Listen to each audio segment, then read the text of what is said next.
பச்சை நிற காட்டுக்கு நடுவுல 4 நண்பர்கள் சந்தோஷமா விளையாடிட்டு இருந்தாங்களா. அவங்க யார் தெரியுமா? கிளி சுறுசுறுப்பான புத்திசாலி, யாரோட குரலையும் காப்பி பண்ண முடியும்.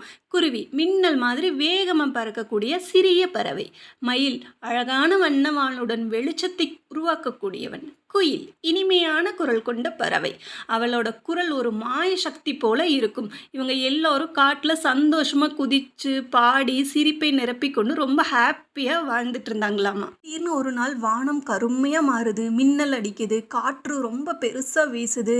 அந்த இருட்டில் ஒரு கருப்பு பறவைகளின் படை வந்து சேருது. அந்த படைகளை வழி நடத்தினவன் யாரு தெரியுமா? ஒரு கருங்காக்கா.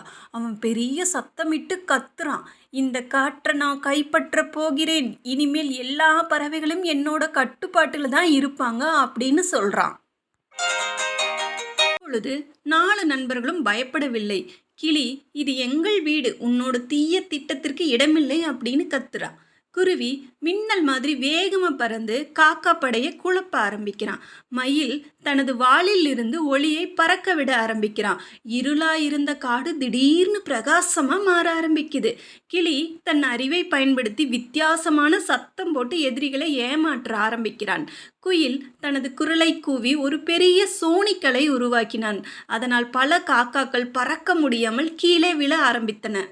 ஆனால் கருங்காக்கா இன்னும் சக்தி வாய்ந்தவன். அவன் தன்னோட கருப்பு சிறகுகளை விரித்து ஒரு புயலை உருவாக்குறான். மரங்கள் அசையுது, விலங்குகள் எல்லாம் பயந்து ஓடுறாங்க. அவன் சிரிச்சுக்கிட்டே சொல்றான், என்னை யாராலையும் ஜெயிக்க முடியாது.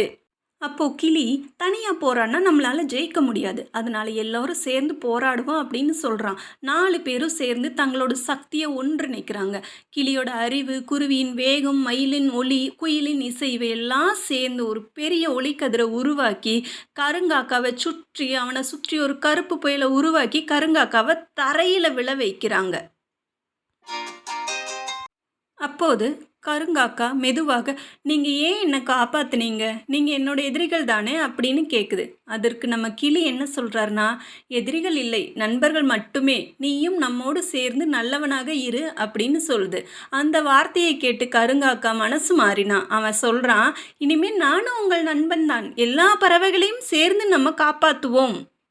அந்த நாளிலிருந்து கிளி, குருவி, மயில், குயில் மற்றும் காக்கா 5 பேரும் சேர்ந்து காட்டை பாதுகாக்க ஆரம்பித்தார்கள். அவர்களை வீரப்பறவைகள் என்று எல்லோரும் அழைக்க ஆரம்பித்தார்கள்.